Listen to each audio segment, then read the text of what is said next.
In our last episode, we caught up with Russell Dorsey and discovered that the Brotherhood has returned to Appalachia. 3 members of the Brotherhood of Steel from the West Coast, the state of California, walked on foot all the way across the continental United States to West Virginia, and they set up shop in the Atles Observatory. We approached them to see if we could be of some service, and Knight Shin, who met us at the door, had us hear the grievances of several people who came knocking. The Brotherhood didn't help them in any way, but at least they were heard. And after successfully completing our task, the Brotherhood opens their door to us and allows us inside.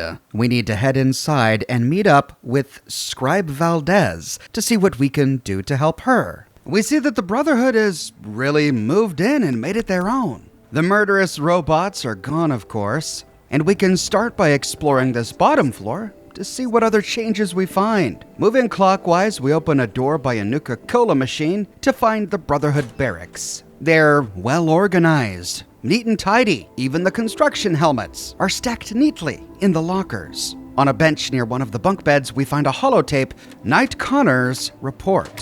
Starting recording. Knight Alan Connors, Brotherhood of Steel. 1 second. Let me toss another one on the fire. I'm never gonna make a name for myself holding down the fort. When do I get to Screw it. I'll do a status report later. This one's off the record.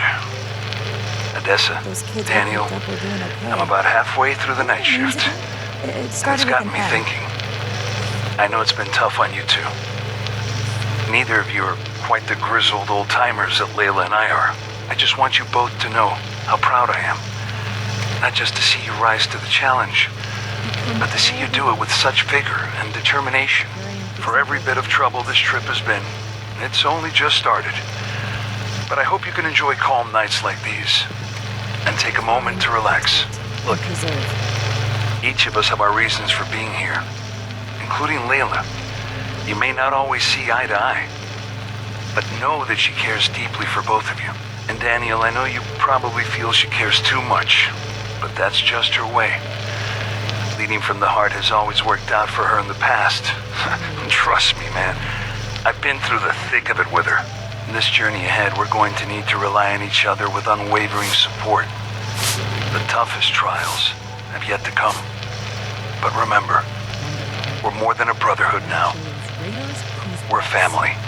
Sounds like this Knight Connors fellow was a bit of a stabilizing pillar here in the Brotherhood, calming the tensions between Knight Daniel Shin and Paladin Layla Romani. While we were listening to that holotape, we overheard a conversation that sadly we couldn't make out that added a miscellaneous quest to our quest log. We need to find the kids in Fort Atlas. Looks like the Brotherhood picked them up along the way. Thankfully, we get that dialogue again as we explore further. Hope those kids we picked up are doing okay. What were their names again? It started with an M. Add this observatory. All right, we'll have to keep an eye out for the kids. Aside from a bit of scrap, we don't find much else in the barracks. We could take a door back out to the center of this floor, but we find a break in the wall that leads down a hallway until we find a red door to the east. This leads to the Atles Substructure. We'll explore that in a bit. Back out to the main room, we see tables and shelves arrayed around the telescope in the middle of the room.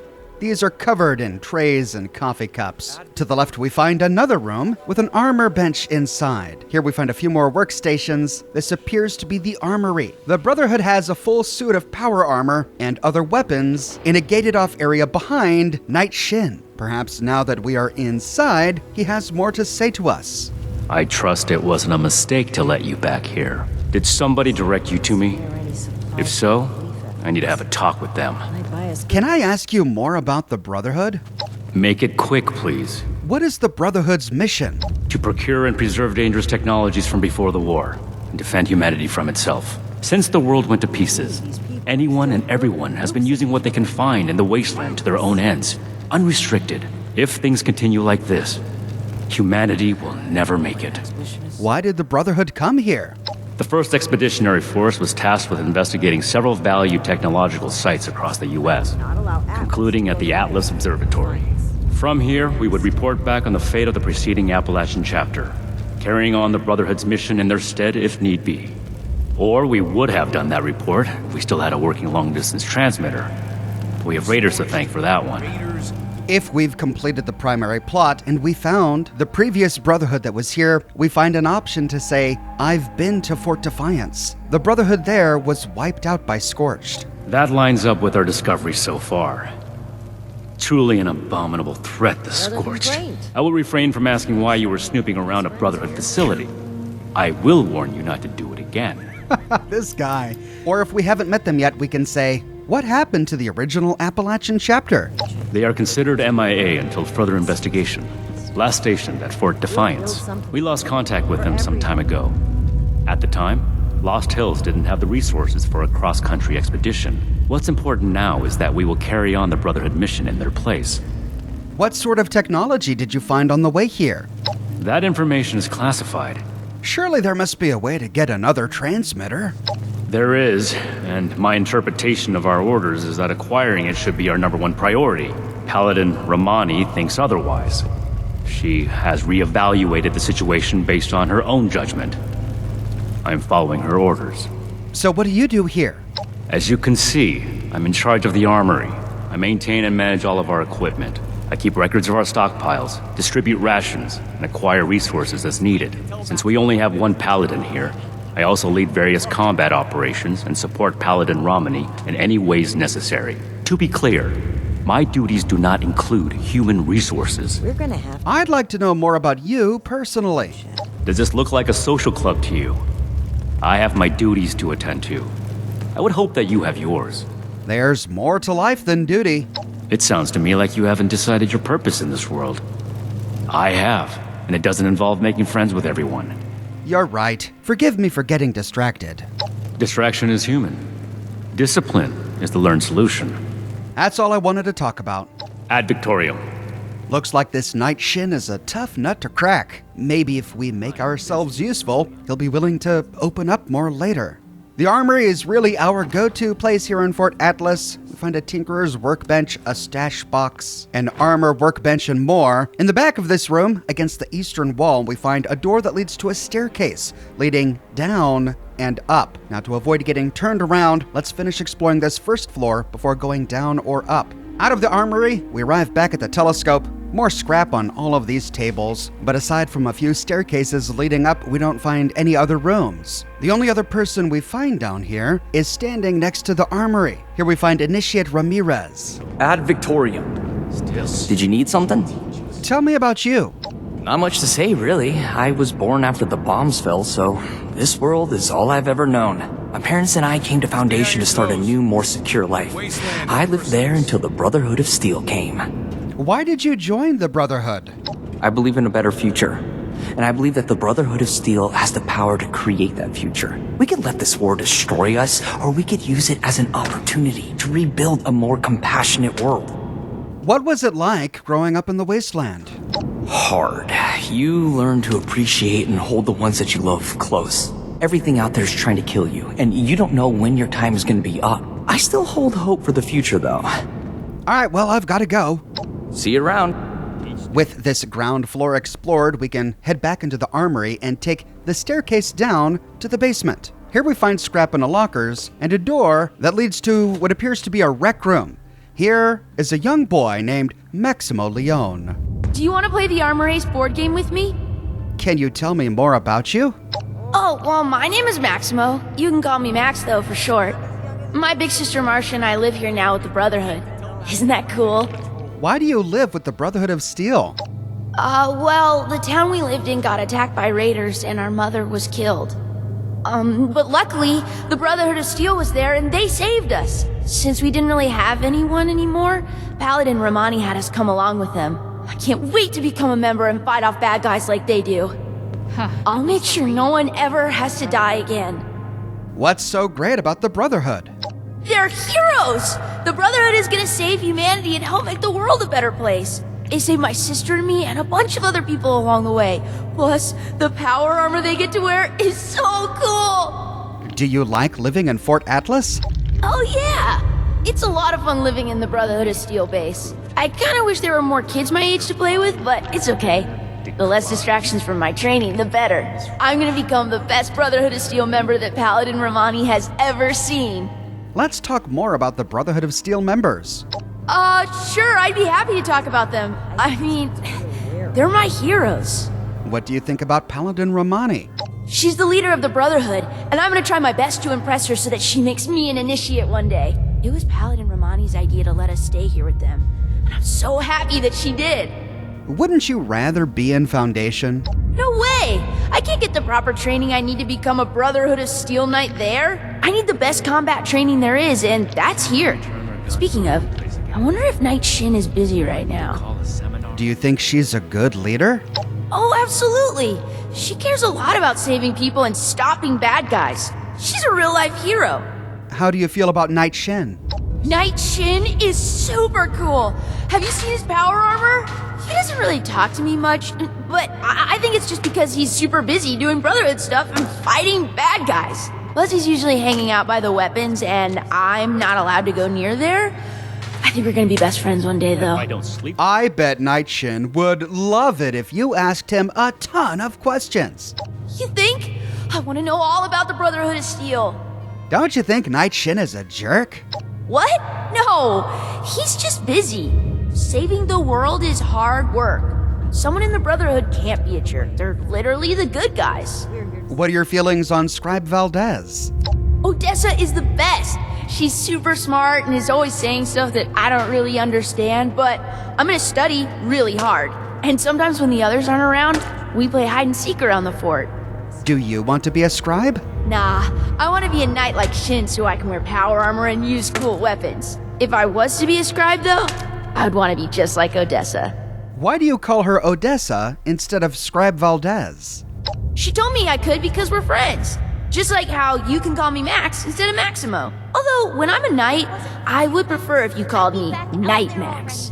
All right, well, I've got to go. Stay safe out there. Next up, we can talk to the young woman standing nearby, Marcia. Do you need something? I don't have anything to say to you or anyone else. Why are you so rude? I'm sure you wouldn't be too thrilled to talk to anyone if both your parents were dead and you were stuck with the people who caused it. How did they cause their deaths? I really don't want to talk about it. Just watch out. The Brotherhood can be reckless, and they justify it with some bullshit savior complex. I don't like the Brotherhood of Steel either. Congratulations on not being naive like Max over here. Maybe there's hope for you yet. The Brotherhood of Steel does what they can to help people. If you want to talk about how great the Brotherhood of Steel is, talk to Max instead. You two can lick Shin's boots together. Why can't you just leave? I would if I could, but Max refuses, and I can't just leave him behind. We're all that we've got left. Hopefully he'll come to his senses and stop his blind hero worship. If we're a member of the Raiders, we find an option to say, you should join the Raiders if you don't like the Brotherhood. You know what? I just might. Or we could pass a charisma check of 8 to say, if you ever need anyone to talk to, I'm a good listener. Thanks. I appreciate that. I'll keep that in mind if I ever feel up to it. All right, I've got to go. Good. Oh, these poor kids. Sounds like a lot happened to the Brotherhood on their way from California. I wonder why Marcia feels that the Brotherhood is responsible for their parents' deaths. After looting the rec room for scrap, we can head back upstairs. Before heading to the second floor to speak with Scribe Valdez, I wanted to see what had changed in the Atles substructure. We explored this thoroughly in my video on the Atles Observatory, so I won't go through it point by point, but we see that the Atles substructure hasn't been cleared by the Brotherhood. We find all sorts of bugs and critters down here.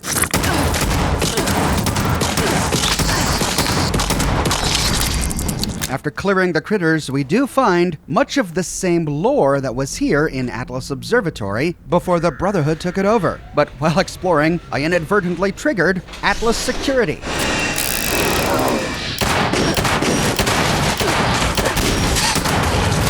But with nothing else relating to the Brotherhood down here, we can head back upstairs and continue exploring. Moving to the second floor, we can at last talk with Scribe Valdez.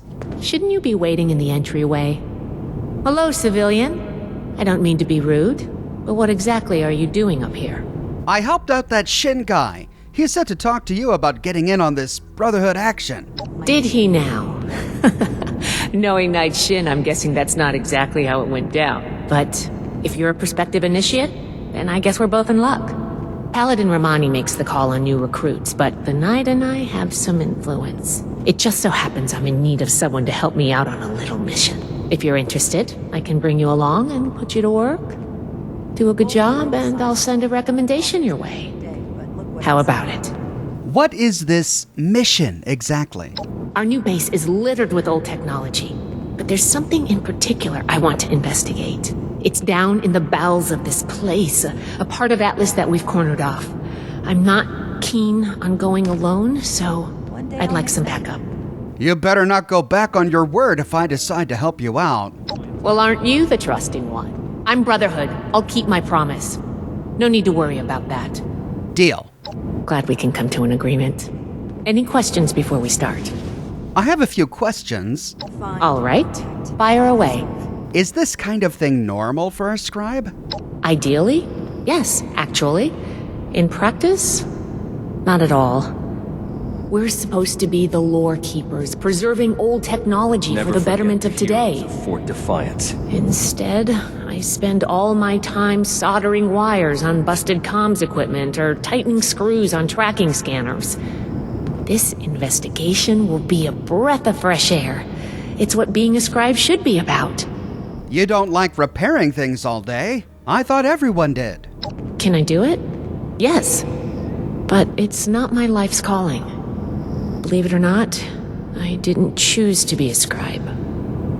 I was born into it. My parents chose this life for me. I've gotten used to it, but it isn't mine. Knight Shin would throw a fit if he heard just how unprofessional I was now. I can do more than just... We should get back to business. How do I show that Sorry. I'm a scribe when I'm... Business only. You don't sound thrilled with your role. Can I do it? Yes. But it's not my life's calling. But we've already been over that. Let's talk about something else. Why not just bring one of the initiates? Normally I would, but today you came along. We have a lot of capable initiates, but we could always use more. Handle yourself well, and I'll be happy to vouch for you. Can I get a look at those logs you were talking about? Not as a civilian. However, if Paladin Romani lets you join our ranks, then I might reconsider. Especially if you're a big help on this mission. I'm ready to go. Great. Unfortunately, I need to finish up a few things here. Head downstairs and I'll meet you in a bit.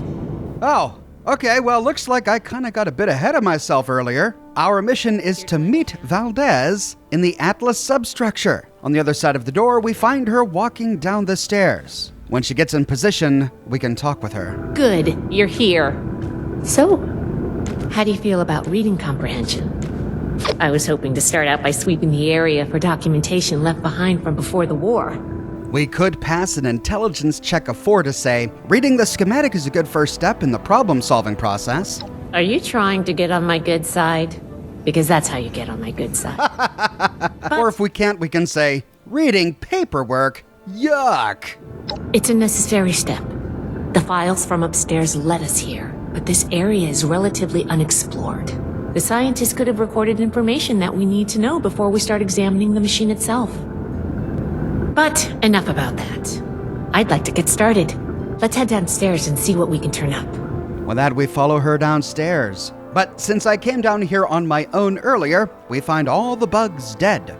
With this quest active, we find new documents down here that we don't find if we explore the place before getting the quest. We have to find 3 Atlas decommission reports. We find them in any order. I'll go ahead and put them in the right order. We find the first one on a work table in a caged-off area. Atlas Decommission Report Number 1, Lieutenant Marks, August 23rd, 2077, General Postmortem. Following the dismissal of Dr. Isaac Hammond, Lieutenant Colonel Oberlin has tasked me with overseeing the shutdown of the Atlas project. This report outlines the state of the project as of its termination. While showing promise in its final trials, the project still has major stability issues, and considerable additional effort would be required to create a constantly operational device. The working trials impacted the operation of several key components, including the miniaturized ion focus and primary induction coil. Also of concern was the enormous stress put on the coolant intake pumps and possible defects discovered in the release valves. We find the second document in the middle of this room, lying next to the skeleton of Dr. Hammond. This must be Dr. Hammond, Atlas's lead scientist. We recovered some of his holotapes and logs in our initial sweep of the area. This tech down here is his handiwork, and he couldn't give it up. Even after the war, I should make arrangements for a proper burial. These are all holotapes we went over in my video on the lore of the Atles Observatory. Then we can read the Atles Decommission Report number 2 lying next to his body. Lieutenant Marks, August 23, 2077, selected component status. Ion focus. Our experiment with a compact ion focus has left it vulnerable to strong feedback during device initiation. It survived the test, but the design should be reconsidered before any future use is attempted. Induction coil. The induction coil suffers the same feedback susceptibility as the ion focus. Repeated usage causes significant variance in the flux distributions throughout the coil. Redesign of this device also needs consideration if it is to be used in any future trials, as the potential risk of frying the coil could require substantial capital in replacement parts. Core Processing Unit. While firmware updates have proven useful in troubleshooting important aspects of Atlas's operational capability, the sheer processing power required to execute the necessary commands requires a special order CPU. This CPU came at great cost to the operation, and numerous computing breakdowns during trial runs led leadership to question its long-term stability as well. Full diagnostic report pending. We find the third one lying on a pushcart against the western wall. Atlas Decommission Report number 3, Lieutenant Marks, August 23, 2077, intake pressures and stress test. A single use of the Atlas device requires a huge intake of coolant to keep the machine operational. Pumping this coolant through the device during operation puts a worrying amount of stress on its pipes, pumps, and valves.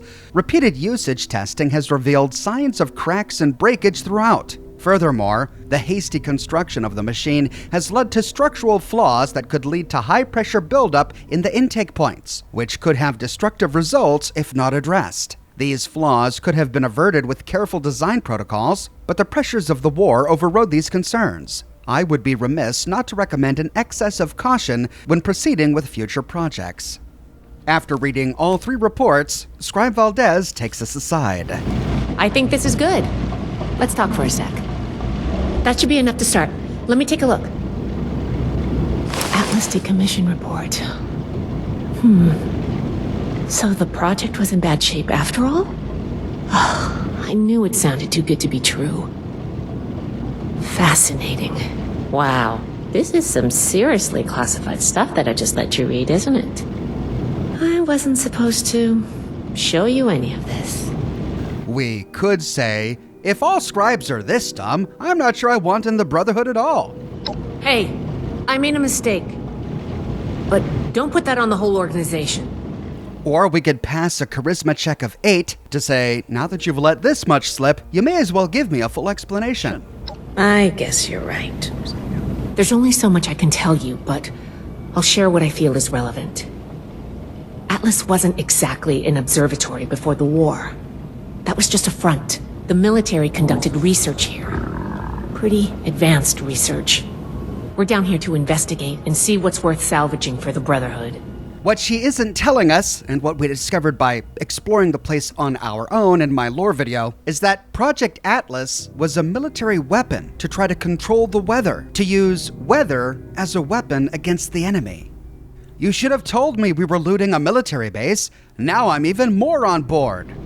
Whoa. Looting is absolutely not what we're doing here.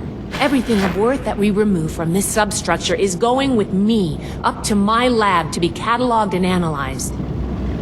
Now, let's follow up on some leads from this report. I'd like to do a quick inspection of some key components that should be nearby. There's probably a terminal around here.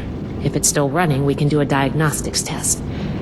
That will tell us about some of the less accessible hardware. The report mentioned that the machine's intake pump was under a lot of pressure. Let's find the release valve for that and give it a spin, see what happens. Finally, the lower core on this level should have a wiring box. Why don't we take a glance at that to get an idea of the electrical hookups? What are we looking for in the diagnostic test? The diagnostics test can tell us the state of some key components that we won't be able to test manually. Keep an eye on the state of each component and we'll want to look into them after the initial check. How will we know if the release valve works properly? The release valve is an emergency mechanism that can relieve pressure on the intake pipes if they come under stress. If all is well, we'll just be able to turn it and nothing out of the ordinary will happen. What will the wiring tell us about the machine? Think of the wires like the blood vessels of the machine. Without the electricity running through them, nothing's going to work. We just need to do a little checkup and see what condition they're in. Got it. Let's go. Should be a simple inspection. You can have point, but I'll be looking over your shoulder the whole way. Take note of the details and we'll discuss how it goes after. All right, now we need to run a diagnostics check, test the release valve, and examine the wiring. We can start by accessing the Atles diagnostic terminal, near to where we found the first document. Our only option is to run a diagnostics check. Running diagnostics procedure, check complete, key component status, core processing unit defunct, intake valves rupture detected, ion focus misaligned, induction loop flux disruption detected. Oh man, this thing is really in a bad state. We really need to get a team down here to get things cleaned up. Next, we can examine the wiring. We find the wiring box on a cylindrical machine in the middle of the room. The wiring looks shredded, likely the work of resident critters. Looks like we've got company! Oh great, with that a bunch of mole rats spawn.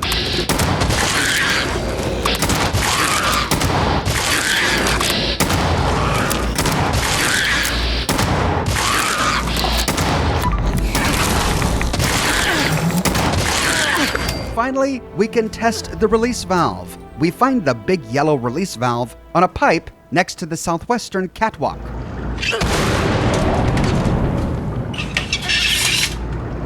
Brilliant. Oh, and Scribe Valdez is feeling frisky. Well, she scooted all over this place when I was trying to talk to her. I finally cornered her in a room so I could have a conversation. But she was so stuck that she never really faced me. Oh well. All right, let's go over the inspection results. The diagnostics check revealed some issues. Flux disruption in the induction loop, intake valves ruptured, and the ion focus? Oh great, it's a memory game. Misaligned? Misaligned. Problematic to say the least. Next, we have the release valve. That went... Well, what was your assessment? It exploded! It certainly did. I'm going to mark that down as bad.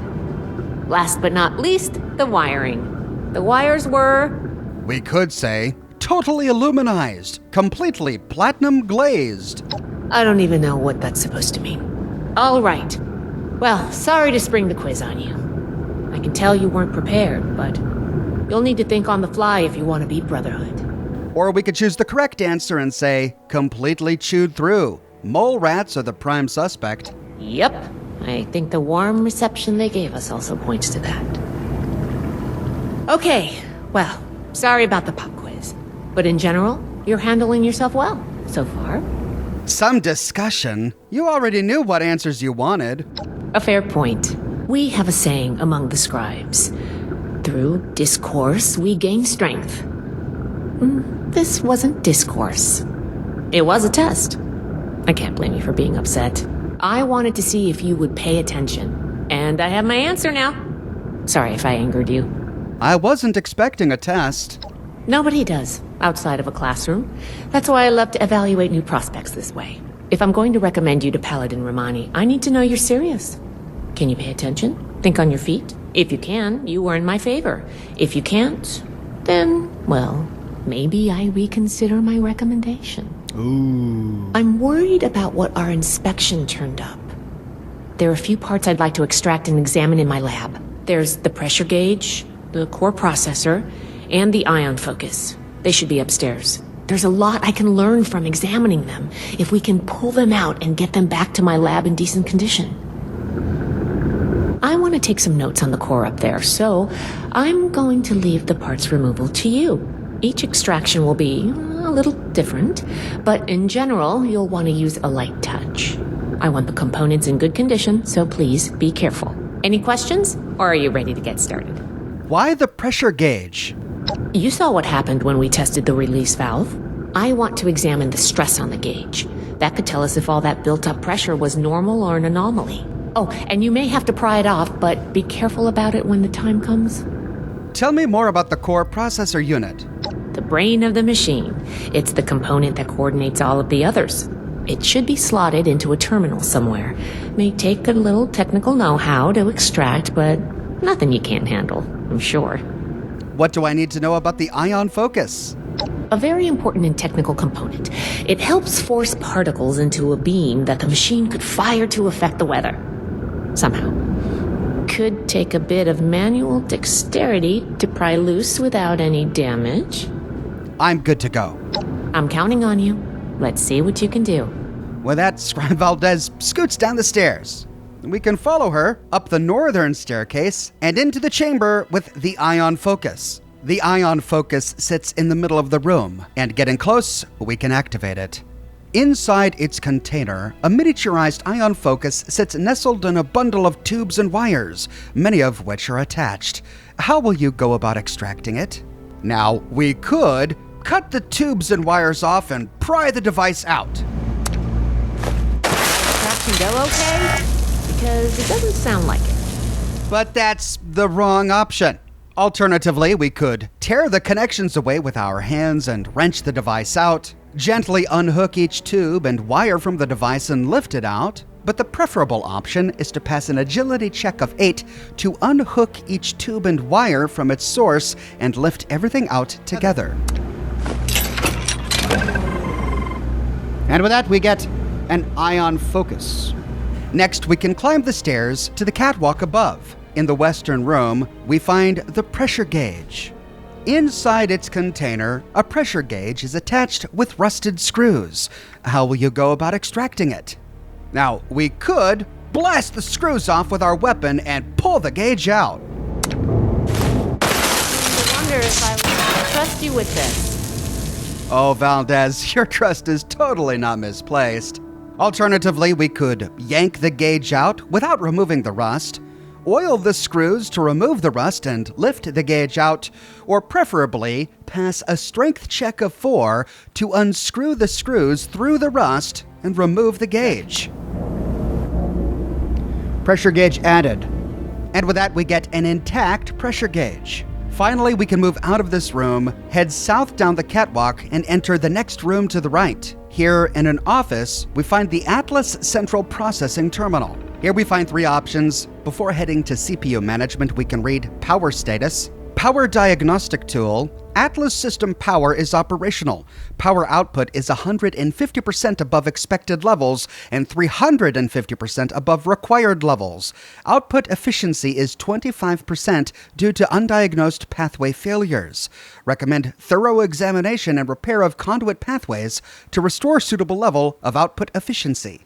Then in operational logs, we find a bunch of prototype test runs, CPU firmware updates, and Atlas accelerator tests spanning 9 months. Then we can back out to access CPU management, whereupon we find 3 options. Power active, no response from this system. Maintenance recommended. We could simply eject the CPU.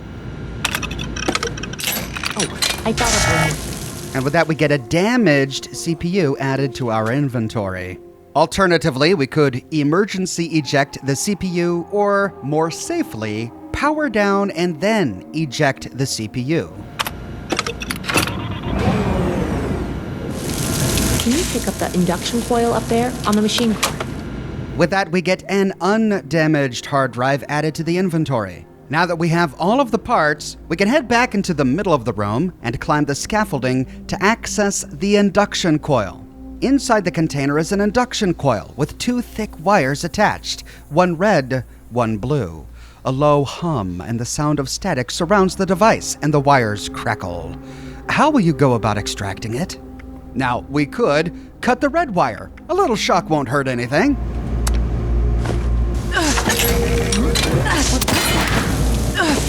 And we get a little shock. and we get a destroyed induction coil added to our inventory. Alternatively, we could cut the blue wire. It seems shocky, but less so. Or the preferable option is to unhook both wires and slide the coil out. What was that? Did I do bad? It seems kind of bad. We get shocked both ways, but this way, we get an intact induction coil added to the inventory. Either way, another tube opens up, and inside we find a mysterious component. Examining it, a mysterious canister sits before you, pulsing with an eerie glow. How will you go about extracting it? We find 3 options. We could try to pry it out using our weapon as a lever, probably bad. We could gently lift it out of its container, which is probably the right one, but the one I chose was to quickly swap it out with a heavy sack of dirt, because I mean, come on, it's an Indiana Jones reference. How can I not choose that option? That doesn't sound good. And there's the dirt. Love it. Have to flee. Oh no. And with that, a bunch of security robots spawn again. Barely.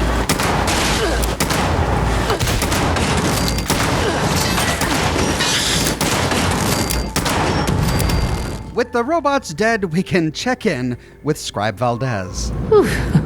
Whatever you did up there, the security system sure didn't like it. Thanks for the backup. I doubt I could have handled that on my own. Now that that's over with, let me take a look at what you've collected. If we were careless while extracting the components, our conversation with Valdez goes like this. The pressure gauge is totally warped. I don't know if I'll be able to read much from this. The core processor is out of commission, but I think with a little elbow grease, we'll get it working. The induction coil has seen better days. Much better. But if we extracted the components competently, the conversation goes like this. The pressure gauge looks like it's in good condition. The core processor is pristine. Good work on that. The ion focus looks usable. Impressive. Usable, I'll take it. The induction coil seems fine. That's a relief. And what is this? This is this ultrasight? Fascinating. This looks like some kind of compact power source. None of the documents, none of the terminals said anything about this. Did this power the whole machine? You're the expert. You tell me. I don't see another explanation. And if it did, this could be an important find for the Brotherhood. They say ultrasight has unlimited potential. The fuel of the future. I'd heard the stories, but to think I could hold so much energy in my hands like this? Project Atles may be beyond our power to repair, but we might have something here. I expected the machine to use a small reactor's worth of energy. They condensed that into a container I can hold in my hands. I could do a lot with this. If we helped her incompetently. Well, thanks for your help. This ultrasight battery is an interesting find, at least. I can't say you have the skill set to be a scribe, but there are other paths an initiate can follow. You definitely know your way around a firefight. But if we were competent help... I'm sure you have what it takes to be an initiate. And soon. Here, take this letter to Paladin Romani. She'll make the final call on letting you into the Brotherhood, but my wreck may tip the scales. I'm going back upstairs to take a look at these components. I need to catalog our findings. If nothing else, this ultrasight battery has piqued my interest. There's a lot I could learn from reverse engineering it. Oh, I'm giving you access to my private terminal, too. It has all the logs we recovered from when we moved in. After what we just went through, I think you deserve to know more about Project Atles. Take a look if you get some free time. Thanks again for your help, and good luck with the Paladin. With that, we complete the quest, Mother of Invention. We begin the quest, Field Testing, and we get the Fact Finder. The Fact Finder is a 3-star legendary 44 caliber revolver. It shoots an additional projectile, its bullets explode for area damage, and it has a 25% less VATS action point cost, which is perfect for my little gunslinger here. Now that we've had a chance to work with her, maybe Scribe Valdez will talk with us for a bit. We haven't actually gotten a chance to get to know her. Plus, there's that terminal she told us about that we need to read, so heading back inside, we can scale the steps to the second floor where we find Scribe Valdez tinkering with the ultrasight battery thing that we found. Don't mind this clutter. Atlas is a work in progress. What can I do for you? Or did you come to lend a hand? If we happen to have any technical data that we have found while scouring the wasteland, instead of going all the way to Camp Venture to turn it in, we can turn it into Scribe Valdez here. I have some technical data to give to the Brotherhood. You mean to tell me these documents were just lying about in the wilds of Appalachia? If you find any more data like this, the Brotherhood can use it. Or at the very least, keep it safely filed away. There's another secure cache at Camp Venture you can use if you're on that side of the neighborhood. Otherwise, I will happily take this off your hands. In this way, we can complete the Forbidden Knowledge side quest. Have a question. The past has the answers, but I'm not a bad backup. I want to talk about what we uncovered in the substructure. Well, you aren't an initiate yet, but I guess we can discuss it a bit, since you helped out and all. What are your plans for the ultrasight power cell we discovered? I'd like to reverse engineer it and make more, of course. With the amount of energy it can unleash, we could power all kinds of things for a very long time. Think of how far a vertibird could fly on ultrasight power. Will you be able to revive the Atles project? No, I don't think so. As much as I'd love to, we're too short-handed, and I just don't have that kind of expertise. We'll have to make do with learning what we can from the project for now. Well, I'd like to talk about the Brotherhood now. Lucky for you, I know all about us. What is the Brotherhood of Steel? We're an order dedicated to the preservation of science and technology. We find and catalog knowledge from before the bombs and keep it safe. You mean keep it for yourselves? You hoard it. That's one interpretation, certainly one I've heard before. But my journey here has only reinforced my faith in our mission. We're dedicated and organized. I trust us to do the right thing with the knowledge we gather. A noble cause. You could say that. You could also say we have no right to keep knowledge to ourselves. That everyone deserves to learn. The elders have so We much get that to from teach time to us. time. I hope I'll get to I can see the argument, someday. but I believe in our mission. Stay on your toes. Nobody else does what we do. Wasteland is If not for us, all the old tech would just rust away. Where did your group come from? California, all the way across the continent. I've read that people used to fly that distance in a few hours, fine. but the trek took us months. Maybe eventually we'll get flying again, but for now it's an arduous journey. Why did you come to Appalachia? We're here to help the people of Appalachia, and to catalog any technological discoveries we find. We set up Fort Atlas to that end. This old observatory has a wealth of technology to discover, and is a good staging point for future operations. We also want to learn the fate of the old Appalachian chapter of our order. MIA, presumed KIA. If we've gotten far enough in the primary plot of the game to discover what happened to the Appalachian chapter of the Brotherhood, we can say, oh yeah, they all got themselves killed. You mean they died in the line of duty? Bravely? Or we can say, I learned what happened. The Scorched got them in the end. Yeah. To be honest, that's what I expected to hear. At least they died trying to make a difference. May they rest in peace. I knew some of them from a distance.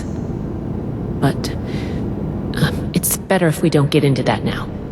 Who leads the Brotherhood? The Council of Elders, chief among them, High Elder Maxon, our founder. He proclaimed our mission and set us on the path we follow today. Our expedition leader is Paladin Romani. She's an aggressive and daring commander who's taken us through many trials. I'd like to ask about being a scribe. Sure. What needs explaining? What does a scribe do? We're the heart of the Brotherhood's mission to find, catalog, and preserve pre-war technology. Though sometimes in practice, well, let's just say I spend a lot of time calibrating things. Why are you called scribes? We record things. Histories, schematics, every bit of knowledge we can get our hands on. We collect it all, compile it, and keep it safe, like old scholars or monks. Our name harkens back to that ancient tradition. So, that's why we use it. Can I become a scribe? Well, first you'll have to join up, and we don't just take anyone. Then it depends on your aptitude. Not everyone has the mind or patience for scribe work. But, ultimately, if you're driven and competent, I don't see why not. Let's talk about you. About me? What do you want to know? Where are you from? California. Though, truth be told, I've spent most of my life in one bunker or another. My parents joined the Brotherhood when I was very young, so I grew up in the Order. Sounds a bit like Veronica. I also grew up in a bunker. Well, in a vault. Really? How rare. You'll have to let me interview you sometime. I'd love to know more about the vaults. No way. Well, I won't force you, but vault knowledge is special knowledge. We could help a lot of people with whatever's in your head. Of course. I have a lot to take care of while we get settled in here, but I'll get back to you on this. Don't worry. Or we could have said, sounds lonely. Yeah, it can be. You're lucky. The wasteland is no place to grow up. Well, I think you're right. Though getting to see the world, even as it is now, is worthwhile. Do you like being a scribe? I do. Scribes are critical to the Brotherhood's mission. It's a mission I believe in. The work that comes my way can get tedious or overwhelming, but knowing I'm helping the greater good keeps me satisfied. What do you think of Appalachia? Appalachia? Well, it suits our needs well. It has its dangers, but it's in better shape than a lot of America. That means there's a lot of old tech lying around and in good enough condition for conservation. What do you think of the Brotherhood? We're a strong organization with a noble goal. Our methods draw some flack sometimes, but we're doing the right thing. Well, I've got to get going. I'll be here if you need anything.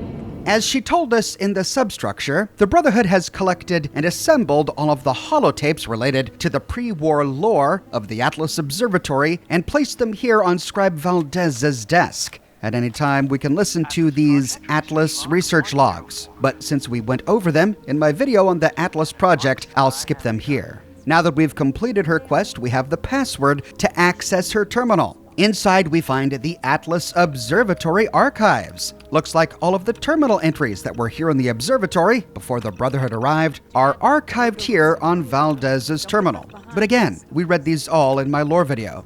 Backing out, however, we find two new entries. The first is Brotherhood Chapter Scrolls. And here we find 5 entries. In the first, Paladin Romani, Leela.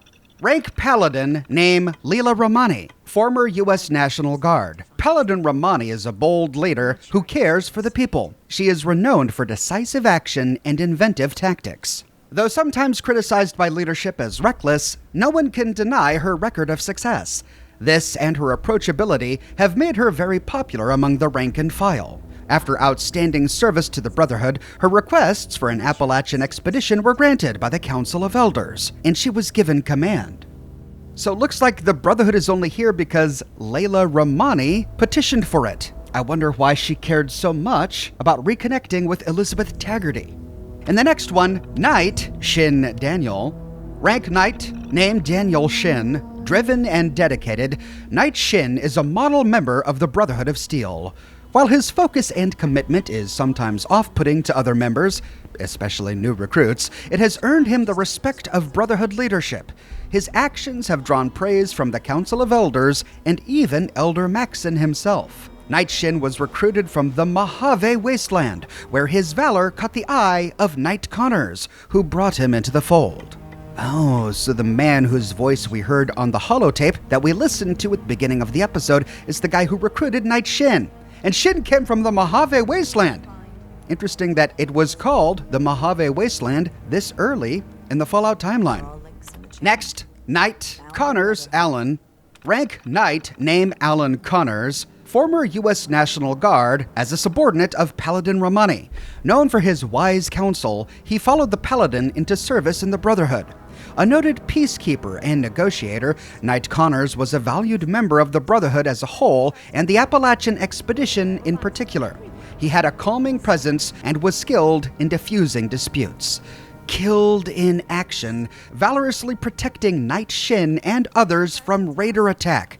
Recommend highest possible honors. Next, Knight Thornberry, Matthew.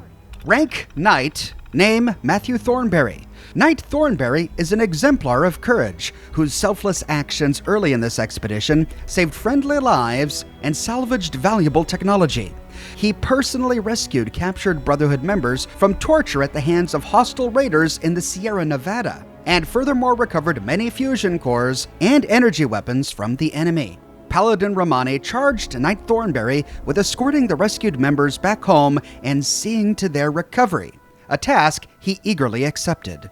A caring man with the mind of a scribe and the heart of a lion, we miss his presence dearly. While no longer part of this expedition, his deeds will continue to live in these scrolls. So Paladin Romani left California with 5, not 3 members. Knight Connors was killed in action during a raider attack. Could this have anything to do with the raiders that killed the parents of little Max and his sister Marcia? And Thornberry rescued a bunch of captured Brotherhood in the Sierra Nevada? That is part of California, but it's a bit a ways from Lost Hills. And finally, Scribe Valdez, Odessa. Rank Scribe, name Odessa Valdez. This expedition's scribe and the keeper of these scrolls. Scribe Valdez's parents, early recruits known as the Knights Valdez, enlisted her in the Brotherhood as an apprentice scribe at a young age.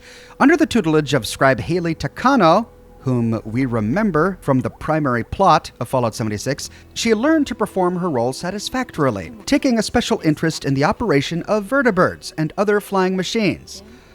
What?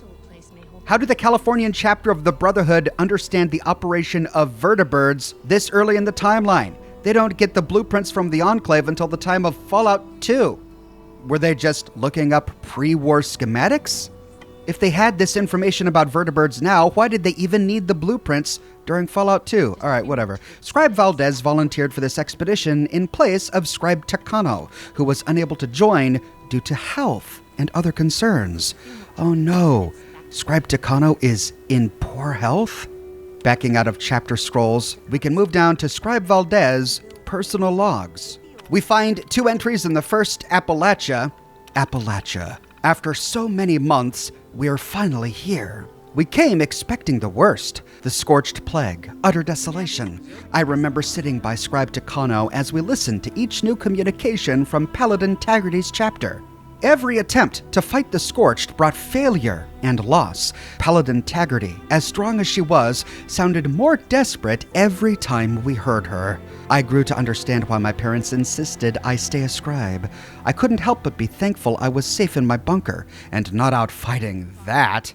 Still, as the years passed, I couldn't help but yearn for the adventurous life of my peers. When the time finally came for our expedition east, I jumped at the chance. Scribe Takano wanted to go, but I insisted she stay for her health. Even if she did make it all the way here, I think the grief would be too much for her. I'll admit I was surprised when we arrived. It was more than desolation. There were people, settlers and raiders, and those caught in between. The Scorched are present, but there are rumors of a cure.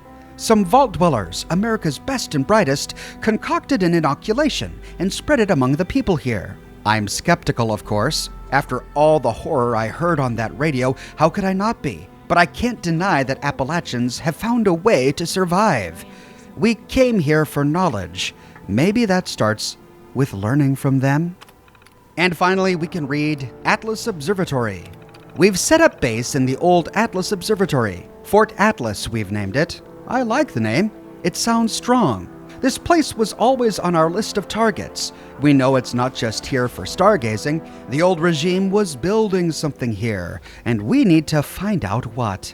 My first task is to do some research, start rooting through old terminal entries, and catalog any old holotapes we find lying around. I've started an archive on this terminal to that effect. Hopefully some juicy leads turn up soon. Well, at last we walk away with a little bit of the backstory behind this expedition. We've secured a letter of recommendation from Scribe Valdez, and in our next episode, we will approach Paladin Romani to see what we need to do for her in order to become an initiate. I publish new Fallout videos each and every week on my channel, so if you don't want to miss it, be sure to subscribe and to click that bell notification button. If you have already, but you still feel like you're missing out on YouTube notifications, consider following me on Twitter at Oxhorn. I update Twitter manually with every new piece of content that I publish. I have a shirt shop with completely unique designs that you can't find anywhere else.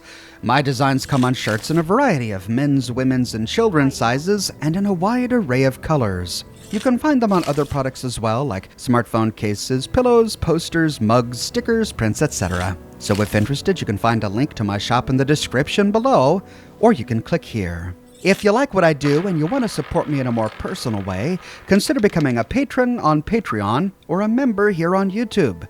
YouTube members and patrons on Patreon gain access to a private channel on my Discord server, and YouTube members get little badges that appear next to their names in the comment sections of my videos, and access to Ox emojis that they can use in my video comments and in the live chats of my live streams. But more than anything, I'm just so glad you're here watching this video with me today. Thank you so much for watching, and I'll see you soon with more brand new videos.